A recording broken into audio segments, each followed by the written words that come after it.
This is our first possum for the day, and I just came across this. It's a doe, female, and when I came over it was still breathing. It's 20 to 10 in the morning. This is just an issue that does happen with regard to these poisons. The mum dies and then the little joey's left in the pouch, and as you can see the joey's still alive. This is another possum that's 12:15. This one's got rigor mortis, whereas the one this morning earlier around 10 o'clock or 9:45 was still warm and just died. He's almost quite cute, this little fella. Look at him, look pretty, isn't he? Come on little fella, look at you. It's not really ideal, is it, to kill them like this.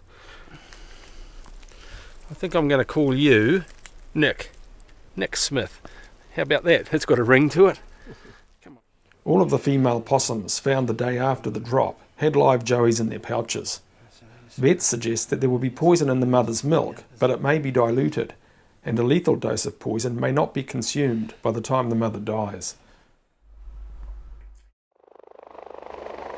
1080 poison bait is aerially spread across large areas of New Zealand's forests and waterways to kill possums and rats. However, the toxic baits also kill thousands of pigs and deer annually, and poisoned animals can suffer for many hours before they die. Many species of native birds, bats and insects also consume the poisonous food. The poisoned insects and animals can then become toxic meals for unsuspecting native wildlife, and official information shows that kiwi and kea are dying in high numbers in poisoned forests.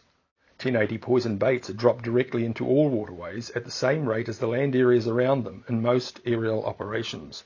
Aquatic life, such as freshwater crayfish, quickly consume the bait and pass the deadly toxin onto other unsuspecting birds, animals and fish that eat them. The manufacturer's warning label states, "Take measures to minimise the chance of baits accidentally entering any body of water and harmful to aquatic organisms." However, no attempt is made to avoid waterways.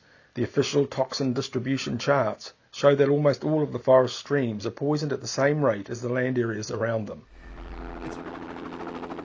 Around 2 million kilograms of 1080 poison bait is spread by helicopters across New Zealand's forests and waterways every year. Enough poison to kill over 60 million people every year. The factory that imports 1080 poison and manufactures the baits is a state-owned enterprise. The two acting shareholders are the Minister of Finance and the Minister of Primary Industries. Its warning label states that a lethal dose of bait for an adult human could be as little as 30 grams. That's equivalent to just 2.5 of these 12-gram baits. Animals like deer and pigs can consume many more baits than is required to kill them, making their dead bodies massive toxic baits for any bird, animal or person that eats them. The latency period, which is how long it takes the victim to feel the effects of the poison, can be as long as 29 hours, meaning a live animal could be harvested for food while containing a fatal dose of poison.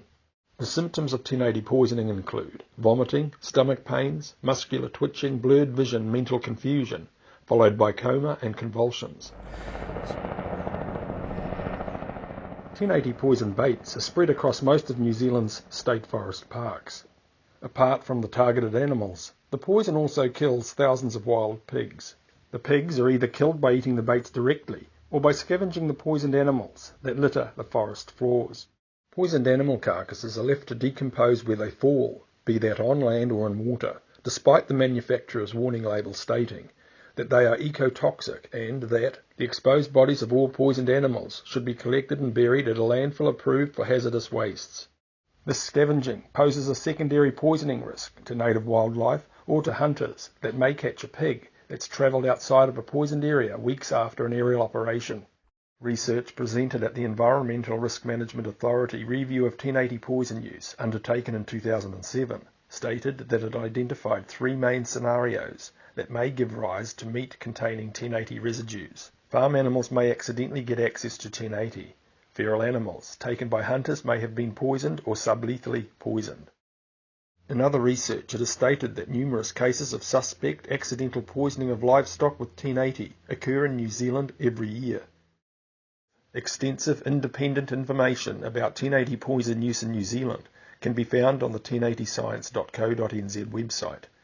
and an extensive presentation of film footage of aerial poison operations and documentation can be found on tv-wild.com.